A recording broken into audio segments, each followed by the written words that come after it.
Bismillahirrahmanirrahim. Assalamualaikum warahmatullahi wabarakatuh. Bagaimanakah caranya untuk kita bekerja sedikit tapi dapat hasil yang banyak? Bekerja lebih sedikit berbanding orang lain tapi hasilnya banyak berbanding dengan orang lain. Teori ini telah dikaji oleh seorang Inggeris yang bernama Pareto. Pada zaman dahulu Pareto mengkaji, dia lihat banyak kebun-kebun pada waktu itu 20% daripada hasil kebun memberi pulangan 80%. Maknanya 80% hasil kebun tidak bagus. Cuma 20% saja yang mempunyai grade A yang boleh jual dengan harga yang mahal.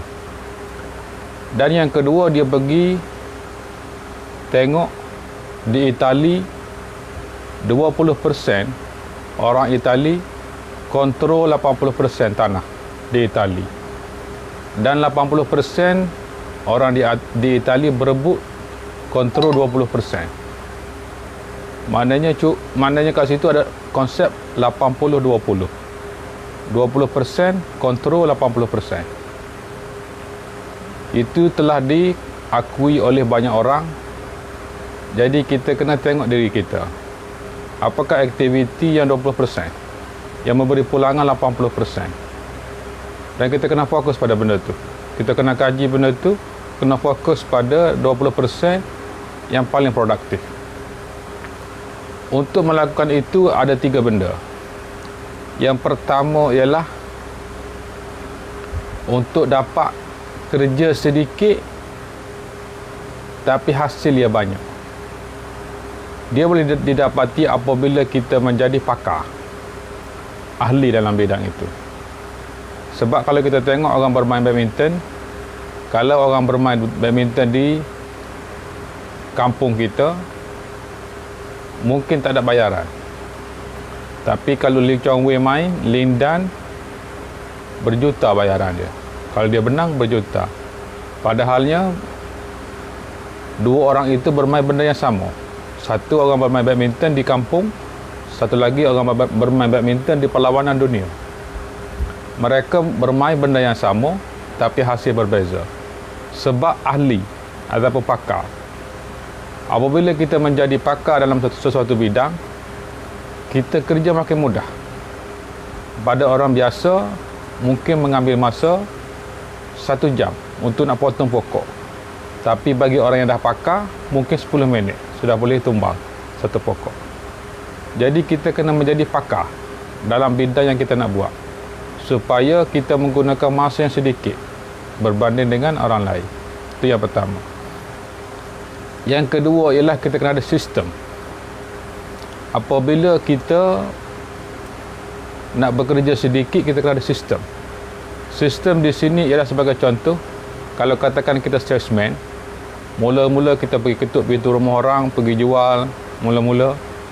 Tapi apabila kita dah pandai, kita gajikan orang lain untuk pergi ketuk rumah orang bagi pihak kita.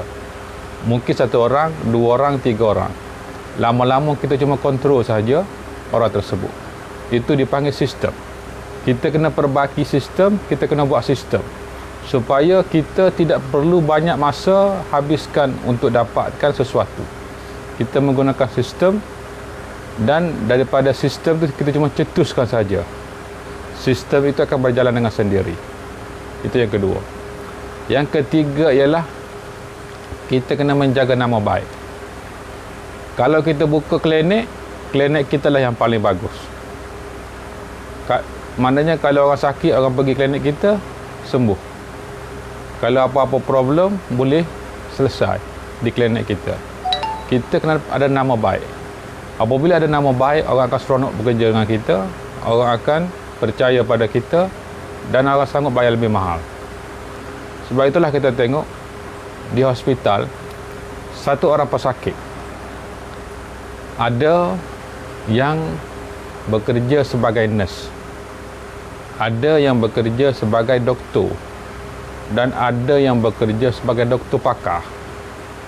Tiga-tiga ni membuat benda yang sama, menjaga pesakit, tapi bayaran dia berbeza.